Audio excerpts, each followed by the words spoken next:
Animals Today, your home for serious talk about animals. I'm Dr. Lori Kirshner. Each year, millions of wild animals are killed by the U.S. government in support of agricultural interests, the livestock industry, and hunting activities. The agency responsible is Wildlife Services, a federal program that was established more than a century ago and falls under the USDA. Now, recently, the activities of Wildlife Services have come under greater scrutiny. One reason being the number of animals killed by the department rose significantly in 2013. And the activities of Wildlife Services are felt by many to be rather secretive. Now, Oregon Congressman Peter DeFazio has called Wildlife Services one of the most opaque and obstinate departments I've dealt with. Well, the heat is about to be turned up at Wildlife Services due to a new petition being filed. And to discuss what's going on at Wildlife Services, I'm very pleased to welcome Tim Ream, Staff Attorney, Endangered Species Program at the Center for Biological Diversity. Welcome to the show, Tim. Well, thanks for having me. Tim, so what exactly is Wildlife Services and how did it get started? Well, Wildlife Services is a federal agency. It's under the Department of Agriculture, under a subheading of the Animal Plant Health Inspection Service. And it's an agency that, how else to put it, it kills animals. It used to be known as Animal Damage Control, and that gives you a little bit of a hint, a little bit more of a hint than the Orwellian term Wildlife Services. It's an agency whose job it is to kill animals that are perceived to be somehow damaging the economic interest, generally of farmers or ranchers, sometimes also other businesses.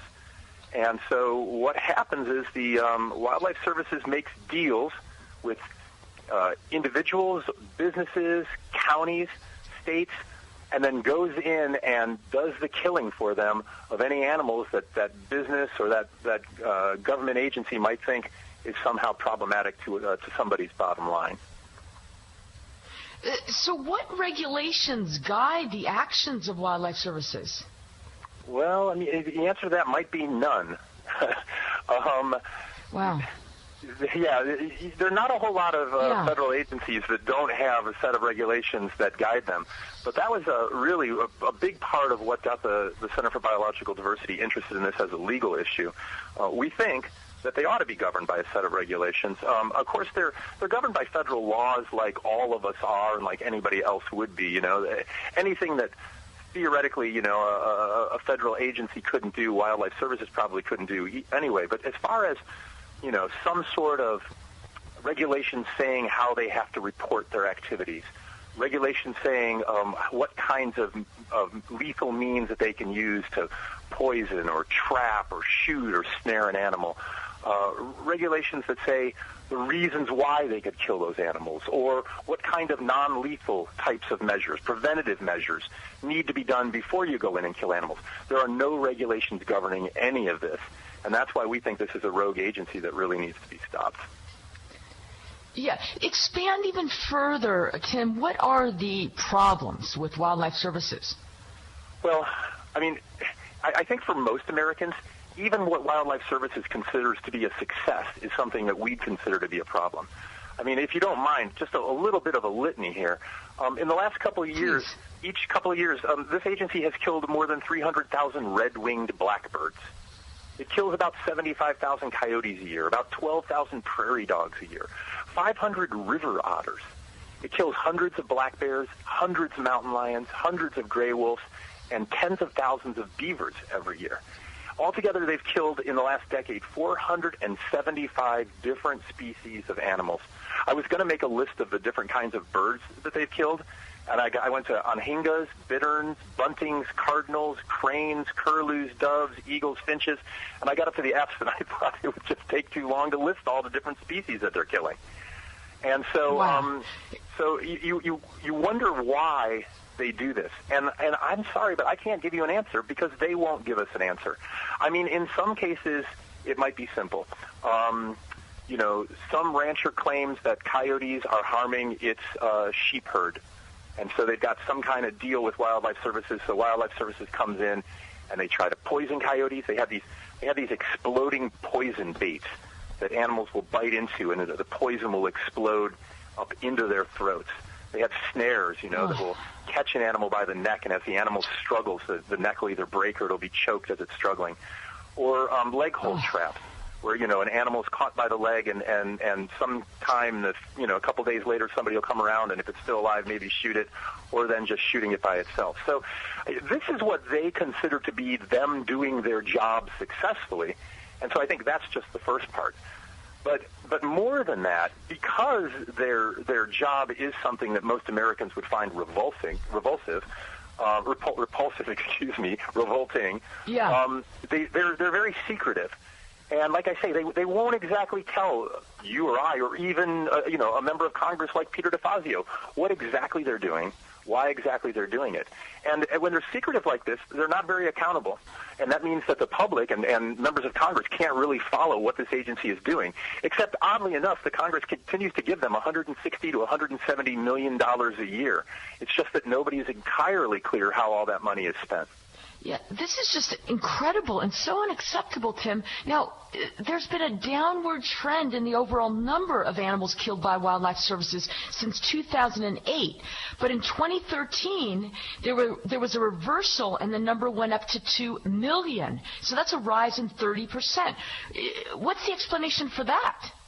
I have no idea, and I really, really wish I could tell you. First of all, I should point out, 2 million is the number of native animals that they killed. There's another 2 million of non-native species that didn't originate here in the United States, that were also killed. So in case listeners look into this a little on their own, you might be confused by the numbers. But of this native species, there was a high of around just over 3 million in 2008. And we saw the numbers coming down, and we thought, well, maybe this agency's getting some sense about it and realizing that there's a big public backlash to what they're doing. But apparently not, as the number has shot right back up, and they're finding some need to kill more animals. Tim, earlier you gave all these incredible numbers and statistics of the mammals being killed. How are the numbers determined, and are they reliable? Well, these are the agency's own numbers, so we have to go by what they're telling us. Given the secrecy that surrounds this agency, I guess we would look at this as the minimum number that they're killing. Who knows whether or not other additional killings go unreported. And I should point out, if I just can, I was just going to point out real quick, sure. There's also a bunch of animals that are unintentionally killed. They kill about 5,000 animals by mistake every year that they know of, including thousands of pets and sometimes endangered species. And sometimes, what happens is they'll poison an animal. It'll wander off into the forest or the desert, and it'll die. That carcass will never be found. Now, if that carcass was poisoned, other animals will come in and then eat the poisoned carcass, and then they'll go off and die. And this poison just spreads through the ecosystem this way. So it's undoubtedly the case that there are more animals being killed by the service, and not to mention the disruption of ecosystems and all the knock-on effects that happens from that. Much higher numbers probably than the numbers that are being reported. And how are people reacting when they learn about these animals being killed by the U.S. government?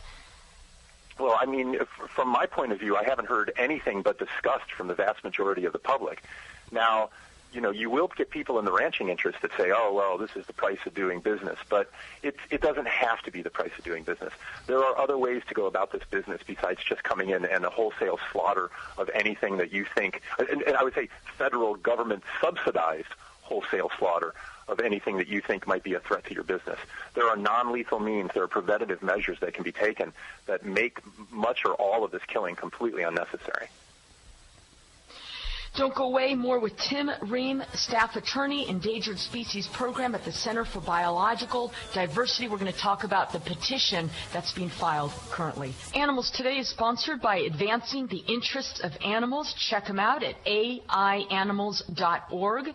And listen, if you like what you hear and want to support Animals Today, your tax-deductible donation of any size is very much appreciated.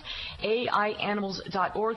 Each and every one of our shows after being broadcast are archived on our website, and you can listen to any one of our past shows, which you will find right on the website, and we encourage you to share them with your friends and family. Again, the website is animalstodayradio.com.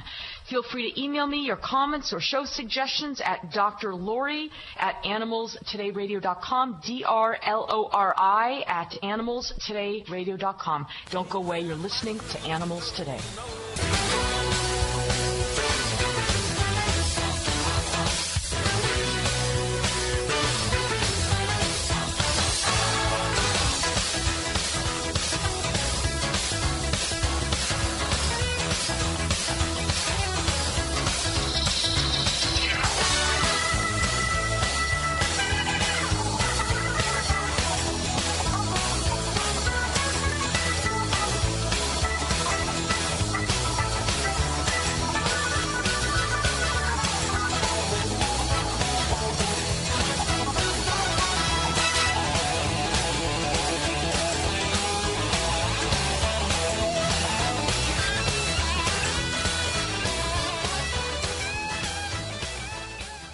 Safety, safety, safety.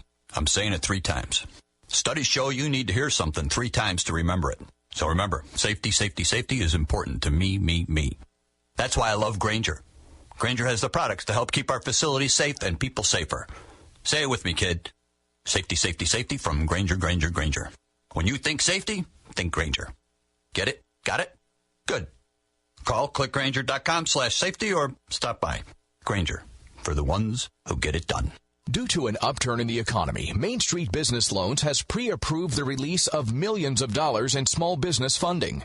Your business may already be pre-approved to receive up to $250,000.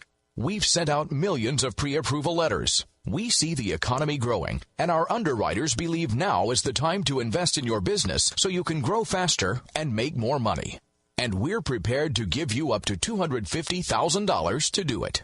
Your funds can be available in 5 days. There are no application fees, no annual fees, just quick access to up to $250,000.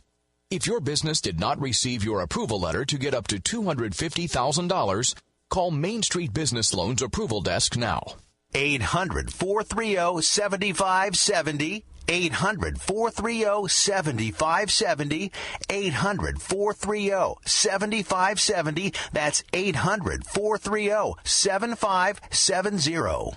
Staples Copy and Print knows you need to promote your business. Outdoor banners. Detailing your one-of-a-kind product offering. Trifold, full-color, double-sided brochures. As you grow your business. Business cards, postcards, car magnets. And your customer base. Design services, presentations, shipping. So you go to the one place that has it all and prints it right. Staples. Right now, custom banners and posters start at just $6.49. Offer valid on pickup or delivery and $6.29. Details in-store or online at staples.com/springcopy. Staples. Make more happen.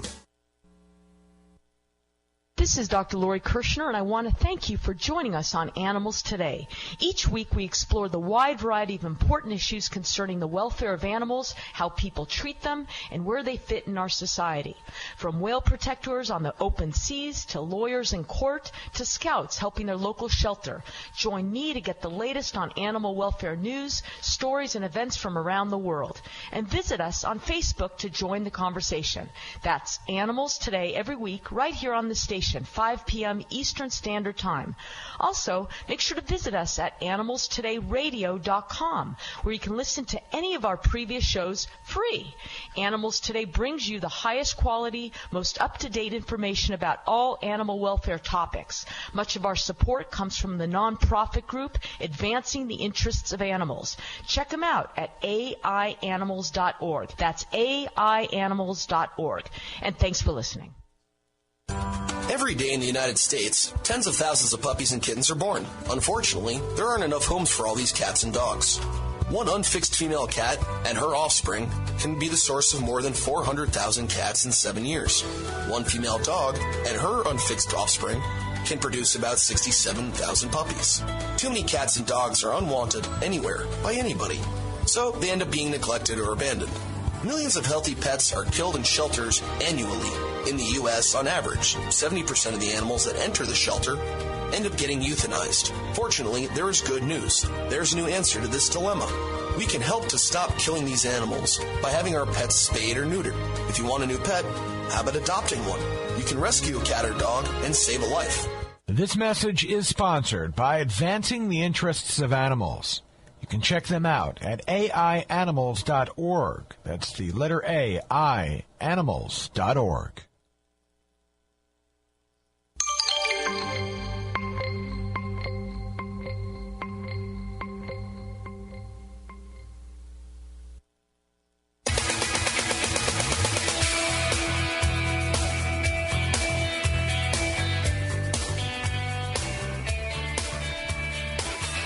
Welcome back to Animals Today. We're talking about the millions of wild animals that are killed by the U.S. government.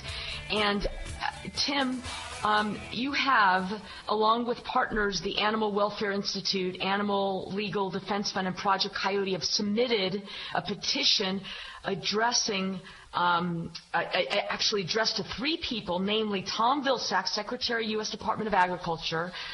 We have Kevin Shea, Administrator, Animal Plant Health and Inspection Service, William Clay, Deputy Administrator for Wildlife Services. Tell us about this petition and what it asks. Well, if you have an agency that's secretive and unaccountable and ineffective, we're looking to try to get an agency that is transparent, accountable, and more effective. And not more effective at killing animals, but more effective at trying to address the underlying problems that is the supposed justification for killing all these animals. So one of the things we ask for is transparency. We say that American public should be able to able to find out how their tax dollars are being used to kill these animals. We want to be able to know what animals are killed, where, when, and what was the justification for killing each of these animals. We think that the agency is probably being a little bit sloppy around this, and there's probably a kind of a trigger-happy mentality among some people in this agency. And if it's more transparent, probably there's not going to be as much killing. The second thing we want is biodiversity has to be protected here. We have Endangered Species Act, the National Environmental Policy Act, the Migratory Bird Treaty Act, the Bald Golden Eagle Protection Act. These laws have to be followed. And so we want regulations in place that are going to make sure that this agency stops operating in the dark and thwarting these laws and actually, responds to them. The third thing we want is humane treatment. A video surfaced, or pictures rather surfaced recently on Facebook of a Wildlife Services officer letting his dogs out of his truck so that they can go and attack a coyote who's trapped in a leg-hold trap. And he witnesses this thing, he photographs it, and he proudly puts up pictures of watching his dogs rip this defenseless coyote apart. We called for an investigation, and the agency found no wrongdoing. The kind of stuff that's going on in this agency, even apart from the crazy people that do stuff like that, it's an agency founded on inhumane behavior. And so we think that there are humane ways of solving these problems. Principally, it's about engaging in non-lethal methods, night corralling, putting up fences, having guard dogs or guard llamas or other animals that can protect your herd from certain predators, detectors for when predators are coming in. All of these kinds of things are generally cheaper, and they're safer, and they work better than simply going out and trying to kill or gas or poison or snare animals. So we want that. And then finally, we think that this agency has a useful role to play in controlling invasive species, non-native species that have come into this country and can do real damage to ecosystems. And to have the principal role of the agency being addressing those kinds of issues rather than simply being essentially a handout for agribusiness. So that's what the petition would call for. And I should let you know, there's some positive models out there of people who, or parts of the country that have switched to this kind of way of doing business. The Marin County here in San Francisco, about 14 years ago, just rejected its contract with Wildlife Services. And they started engaging in the kind of thing I was just talking about, working with ranchers to put up fences, put up lights, put up detectors, get these guard animals in place, and never using lethal control, but putting prevention first. And they found it's cheaper, it's safer, and it's working better for them. Wow. I have to tell you, Tim, I had no idea this was happening, and I'm sure this is very, very informative and educational for my listeners. And so thank you for coming on. What happens now with your petition? I mean, does the agency have to respond? Yeah, that's unfortunately all that really has to happen in the first stage. They have to look at our petition, and they have to provide a well-reasoned response to each of our allegations and requests. So if we say you need to write some regulations to force transparency, they have to say, if they don't want to, they have to say no, and here's why we don't think that's a good idea. And if their answers are irrational and they have not provided a well-reasoned response, well, then we can go to court and we might be able to force them to do those kind of things. But the petition is really only one way that we need to address this agency. We need people calling their members of Congress, their congresspeople and senators, because, I can guarantee you members of Congress don't understand what's going on. And so we need our senators and we need our members of Congress to really understand what this Wildlife Services Agency is and how they're wasting, or I wouldn't even say wasting, how they're abusing taxpayer dollars. And then, we just need to spread the word, and people need to be informed about this and need to be sharing this kind of information with other people. And if we get enough public pressure out there, we can get the kind of change that we need. Tim, earlier you mentioned about protected species also being killed.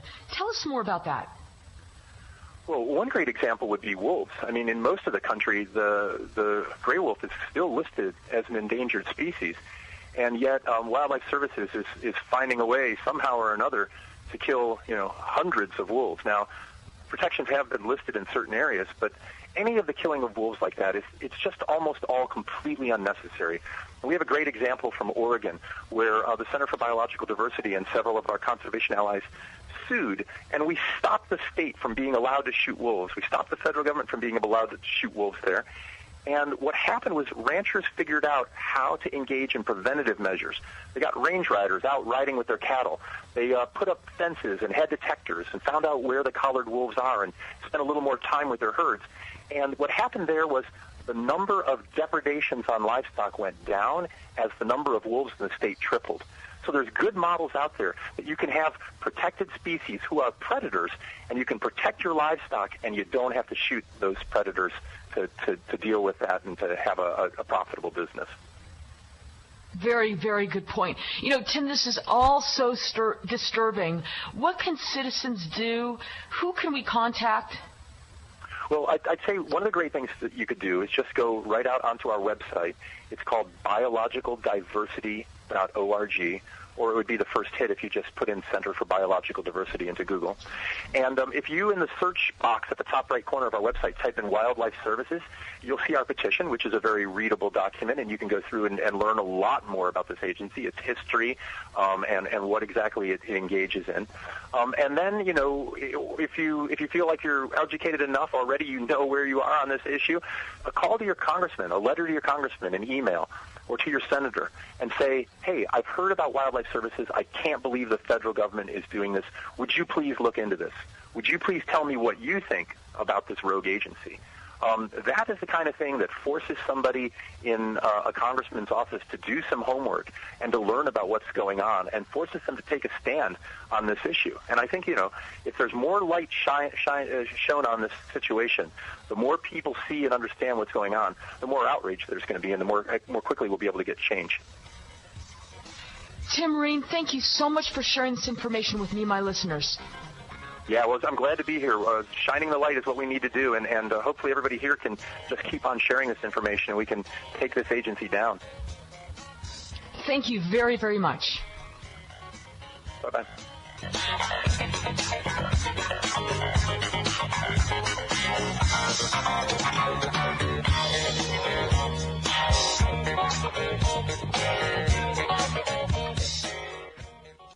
Hi, this is Dr. Lori Kirshner from the animal welfare organization Advancing the Interests of Animals. Do you ever wonder what you can do to be nicer to animals or to help them? Here are a few things you can do to show your appreciation to our furry friends. You could donate to or volunteer at your local animal shelter. Walking the dogs and playing with the cats is a meaningful way to make a difference in the lives of homeless animals. You could be a foster parent. If you have the extra time and space, becoming a foster parent is a wonderful way to take some of the burden off our overcrowded shelters by giving an animal a loving place to live until their forever home is found. Increase your appreciation for wildlife by providing a welcoming space for butterflies, hummingbirds, and other creatures, or by simply driving cautiously through areas populated by wild animals such as deer.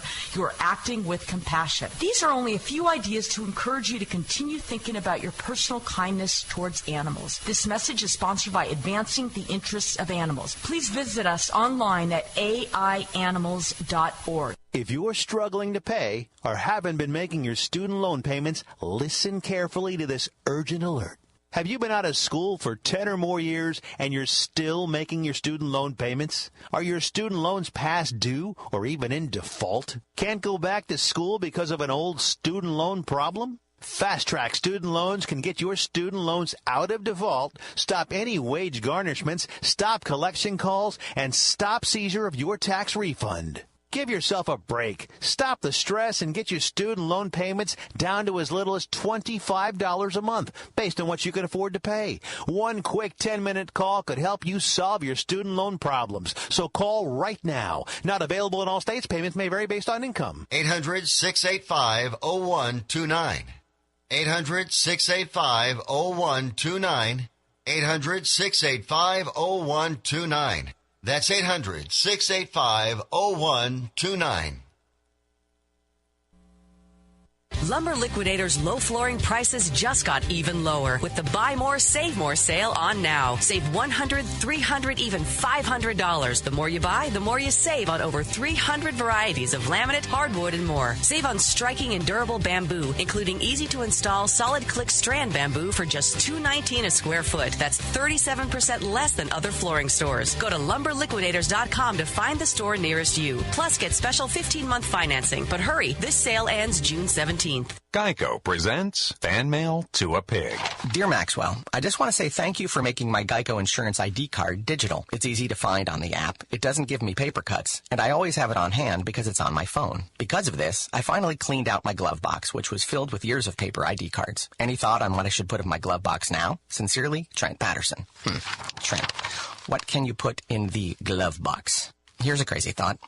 How about gloves? Digital insurance ID cards, just a tap away on the Geico app. Staples Copy and Print knows you need to promote your business. Outdoor banners. Detailing your one-of-a-kind product offering. Trifold, full-color, double-sided brochures. As you grow your business. Business cards, postcards, car magnets. And your customer base. Design services, presentations, shipping. So you go to the one place that has it all and prints it right. Staples. Right now, custom banners and posters start at just $6.49. Offer valid on pickup or delivery and $6.29. Details in-store or online at staples.com/springcopy. Staples. Make more happen. Do you make over $50,000 a year? Are you a full-time W-2 employee? How would you support your family if you lost your job? Could you survive on what state unemployment pays? Plan ahead with Income Assure Private Supplemental Unemployment Insurance that brings you up from what state unemployment pays to 50% of your former weekly salary. If your salary is over $50,000 a year, you're a full-time W-2 employee and you want to protect your family and assets. Call Income Assure for a free quote. 800-308-2249. 800-308-2249. 800-308-2249. That's 800-308-2249. See how little it costs to secure up to 50% of your salary with Income Assure Private Supplemental Unemployment Insurance. Call Income Assure now or visit us online at www.incomeassure.com/ATM. www.incomeassure.com/ATM. Mom, you text so slow. Abbreviate. Use BTW for by the way and LOL for laugh out loud. Well, I'm texting Dad to make a reservation at America's Best Value Inn. Got one for that? ABVI. ABVI? America's Best Value Inn. Everyone knows their BVOTR, the best value on the road. You're right. They have free internet and continental breakfast at most of their 1,000 hotels in North America, plus instant rewards with the Value Club. You'd better text Dad to go to ABVI.com ASAP.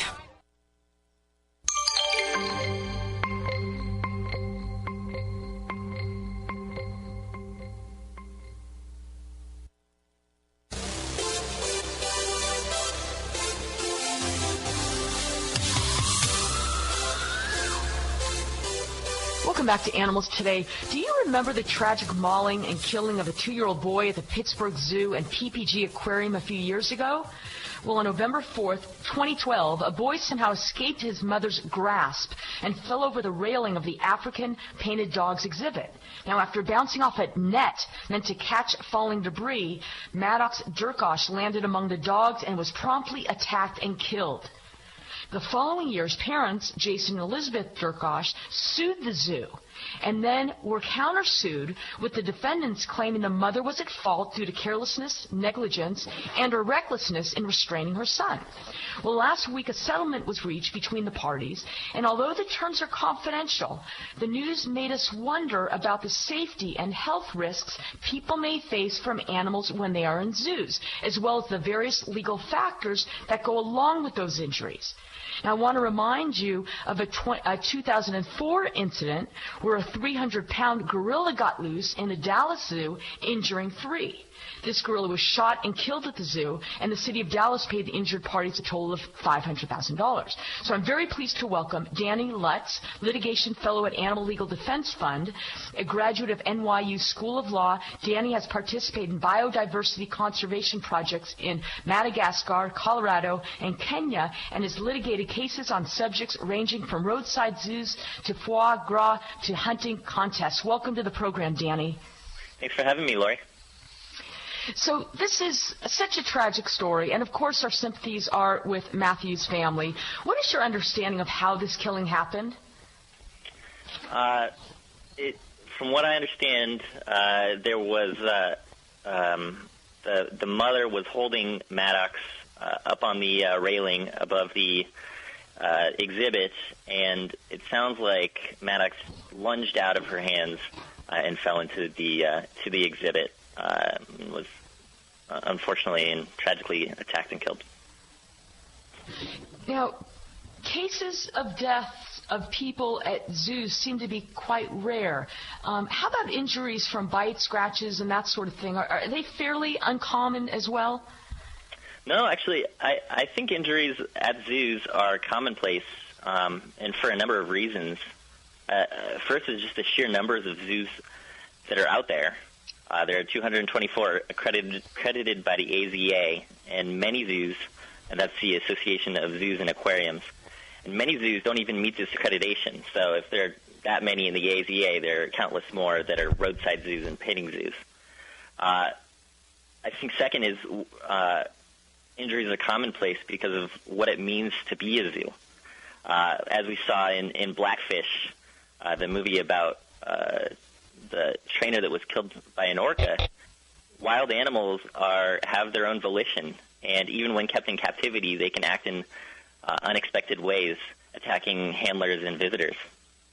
And third, we don't have that strong of a proactive regulatory regime for ensuring public safety at zoos.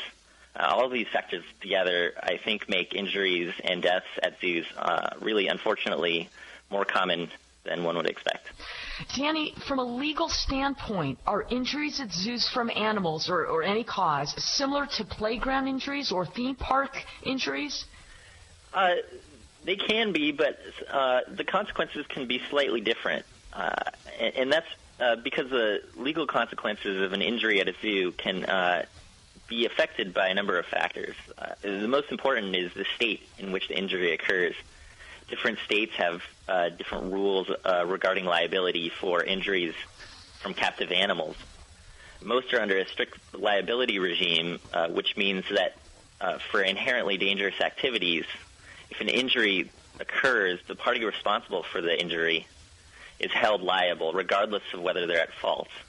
And the keeping of dangerous animals with dangerous propensities, like wild dogs, is in every law school class a classic case of an inherently dangerous activity that would cause strict liability. But another rule that states have is negligence. Other states may say that injuries from animals can be under a negligence regime.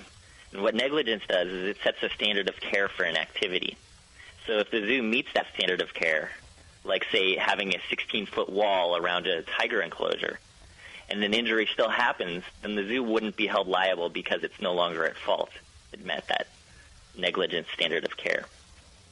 So it depends on where the state is, where the zoo is, which state the zoo is in. What laws and regulations guide operating procedures zoos employ to protect the safety of the public? And you mentioned earlier the AZA, the Association of Zoos and Aquariums. Do they have anything to do with the safety of the visitors?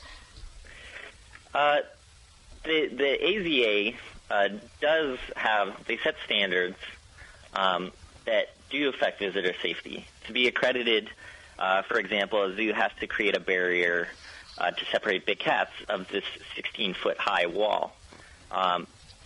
Most zoos seek AZA accreditation because it allows them to participate in the breeding of and transfer of animals and to have that certification, which they can use to entice the public to come visit.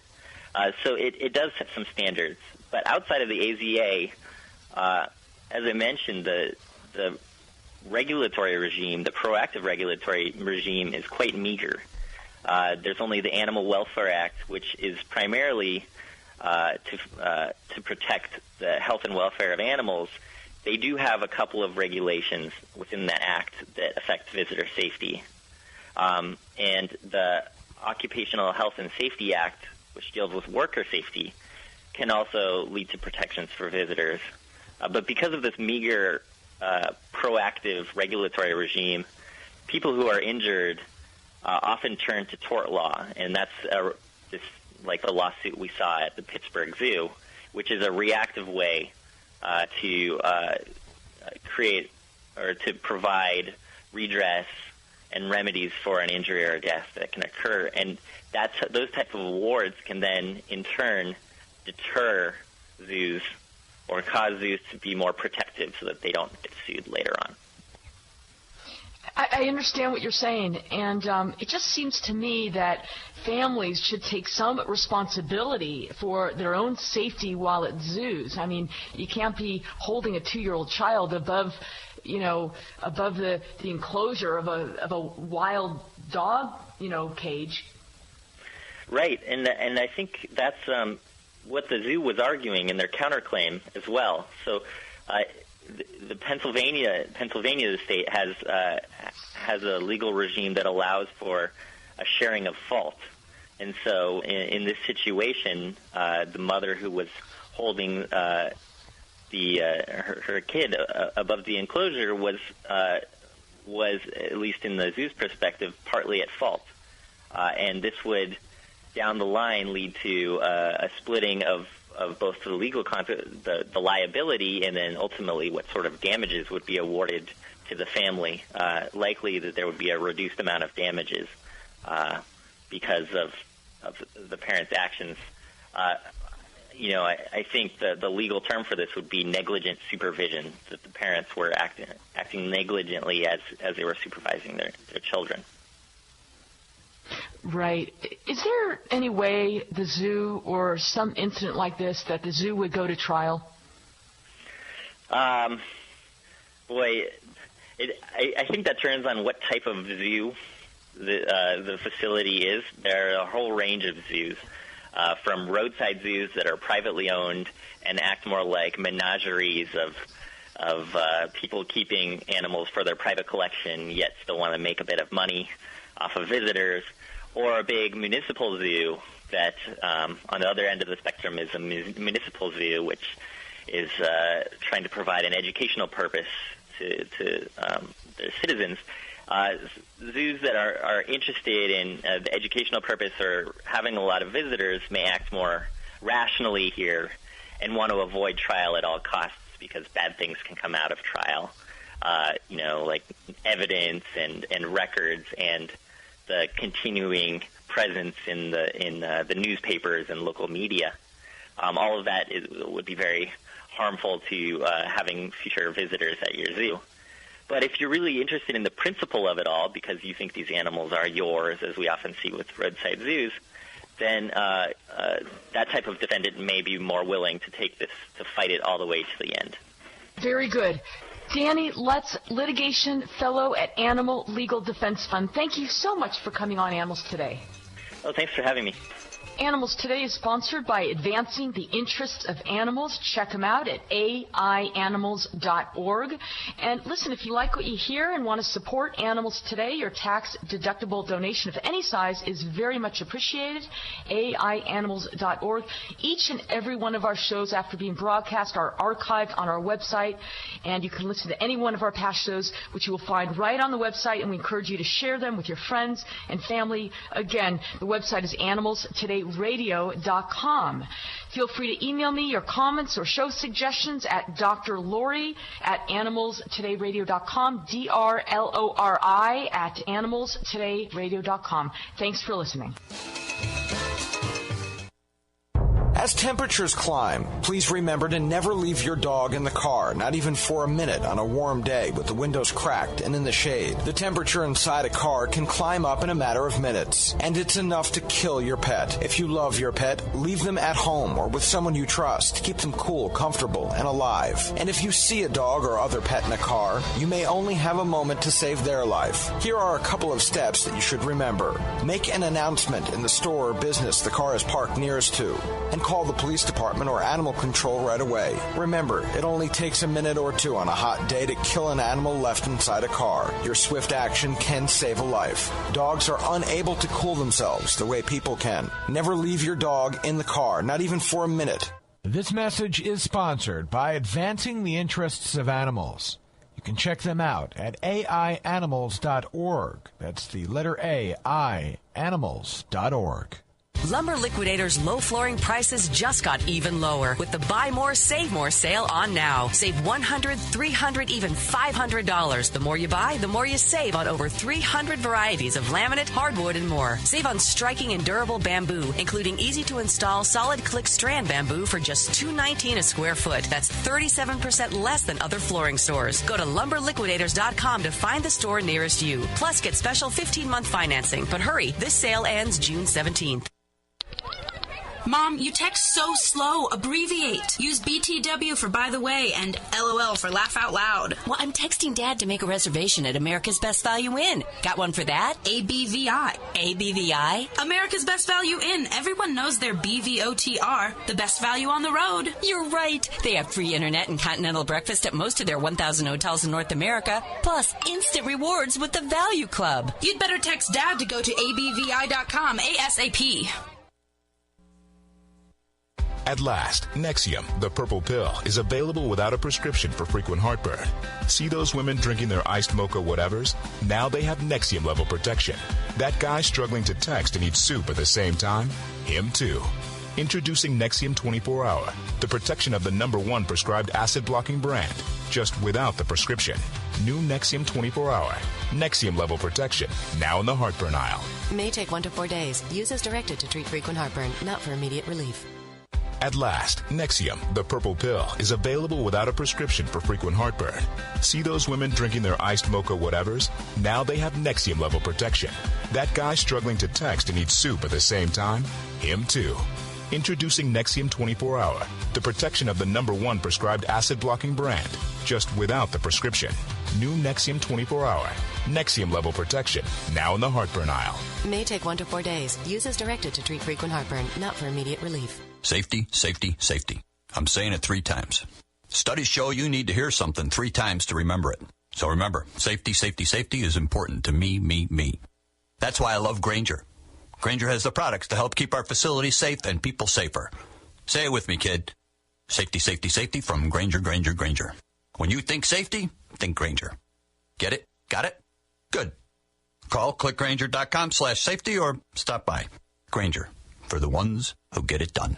Owe $10,000 or more to the IRS that you can't pay? Call now for immediate help. 866-657-8517. At Community Tax Relief, we help consumers like you. If you take on the IRS alone, you could be facing levies, liens, even wage garnishments, personal or business tax issues. If you owe the IRS $10,000 or more, they will aggressively come after you. Protect yourself and your family today from what the IRS can do to you.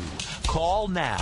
866-657-8517. They can freeze your bank account, even garnish your wages. Our expert team of tax professionals can solve your tax problems once and for all. Call now for a free 5-minute tax debt analysis. 866-657-8517. 866-657-8517. 866-657-8517.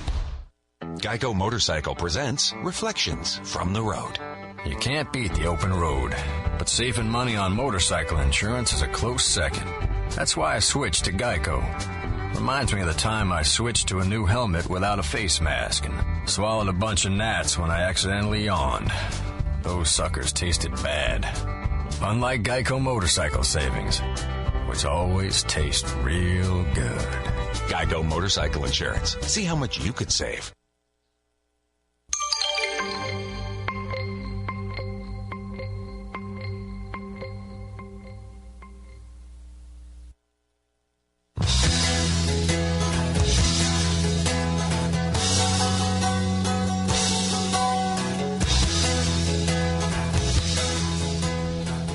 Back to the show. Hi, Peter. Hey, Lori. How you doing? Good. You know, a few days ago, there was a SeaWorld Roundtable. This was put on by organization Voice of San Diego. You can watch this panel discussion on Ustream.tv. And this was a healthy debate featuring a few people against the captivity of the orcas and a few of the SeaWorld employees. Naomi Rose, the marine mammal scientist with Animal Welfare Institute, led the opposition. Susan Gray Davis was there. She's a former UCSD professor who wrote a book about SeaWorld. And Dr. Todd Robeck was there. He was responsible for SeaWorld's breeding and reproduction program. And Christy Burtis, orca trainer and 25 years at SeaWorld. And the debate was pretty contentious. And if you watch it, I think you'll see how a lot of the SeaWorld arguments were sort of disproven. Yeah. And so it's pretty good if you really want to see firsthand what the debate is, what his debate's about. If you were hopeful that the increase in technology like drones and computers and various internet technologies were going to do away with the use of dogs and animals for military purposes, well, you got to forget that for a while, because there is a growing use of technology not to replace these dogs, which, as you know, get killed and injured during their duty, but just to assist them to do it better. So you've got a whole proliferation of vests and jackets and ancillary equipment now being outfitted to the dogs to help them perform their duties better, to help them stay cooler, to provide guidance as they go along. So there are thousands of dogs in the U.S. military around the world. They are bred, they're trained, they are apparently serve a valuable purpose, and I don't see how we're going to get rid of that right now. But frequently, the numbers are hard to come by, but they do get killed, they get injured, and they develop post-traumatic stress disorder. And we do hear the stories of the, dogs come back to the States, they're reunited with their former trainers or handlers, and it's a happy story. But many of them don't come back. There's also pictures of the dogs in body bags. There's pictures of the dogs, the funeral services for the dogs. And it's quite a interesting area to pursue. It's a huge topic. We should talk about this on one of our shows. I mean, it's really sad too. Instead of it sounds like instead of finding alternative ways, they're augmenting. They're augmenting, and making it may possibly even more dangerous for the dogs. So the dogs, some of these vests or jackets are equipped with microphones and with speakers, and you can remotely see where the dog is, and then you can give commands and guide the dog around as the dog is sniffing or as the dog is hunting down the enemy. Also, some of the vests that are being developed have little actuators that will provide a little pressure along the dog's body to guide it along. So you can just steer the dog. Steer the dog. That's exactly the thing. And the vests, they tend to be heavy. They tend to overheat the dog. So I just saw a video, turns out the other day, of one of the vests being tested on a dog, and they've got this dog going out of an airplane strapped to a guy's belly, parachuting, to test the abilities of this new vest. It turns out this dog is a three-legged dog. He had one of his legs amputated from a previous gunshot injury. So you don't get retired, I guess, when you get shot. You get to keep on going because you're so well suited toward these tasks. And I think this is so sad. It is a strange thing. Apparently, the state of the art is the dog's nose is, it's highly developed, and they are able to train the right dogs to sniff out these explosives and to figure out where the explosive roadside bombs are. That's pretty valuable. Probably, for sure, has saved many servicemen. Oh, I understand it's valuable. I just think there's a lot of ethical issues surrounding this topic. I agree. That need to be discussed. Right. So the various, like I said, technological things are not anytime going to replace the use of the dogs. Yeah. Speaking of dogs and dogs in service, did you hear about the unfortunate incident that happened on a commercial flight where a service dog had to relieve himself? Well, it happened on a flight from Los Angeles to Philadelphia. This flight was on the tarmac, delayed for 2 hours, and the dog, 1 hour into the flight, just had to do his thing. No big deal. No big deal, except for a lot of the passengers were sort of freaking out, and the smell was supposed to be pretty horrible. One passenger took pictures and he tweeted, "So there's a full-size dog that's on my flight. Well, it did what dogs do and went to the bathroom when it felt like it smack dab in the middle of the aisle." And actually the crew did their best to clean up the mess, and they were to a certain extent able to clean it up, but the smell lingered. And then after they had cleaned it all up, about an hour later, the dog did it again. So what happened? This incident brought down this plane. The pilot decided to divert to Kansas City International Airport for the so-called pit stop and to allow this to go on. And apparently is quite a scene on this plane. They, in fact, ran out of suitable materials to clean this stuff up. So I am amazed this doesn't happen more often. Me too. Incredible. And it's a big dog, so there's a lot of volume, right? And the question, it raises a number of questions, like, was the dog sick?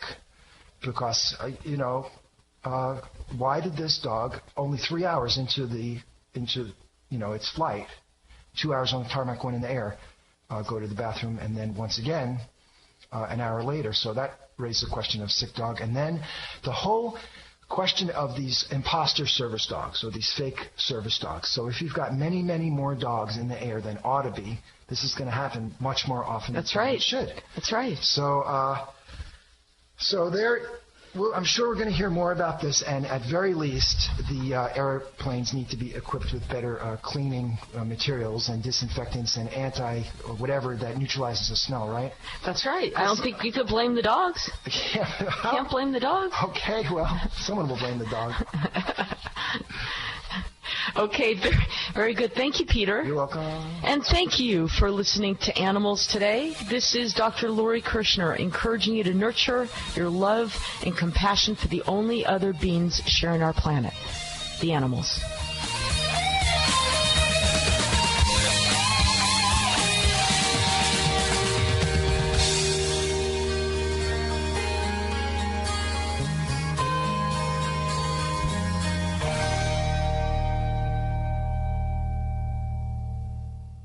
The opinions you hear on Biz Talk Radio are those of the hosts, callers, and guests, and do not necessarily reflect those of this station, Biz Talk Radio, its management, or advertisers. The information on Biz Talk Radio does not constitute a recommendation, offer, or solicitation to buy or sell any product or service. If you have any questions about Biz Talk Radio, contact us at 817-274-1609 or at biztalkradio.com.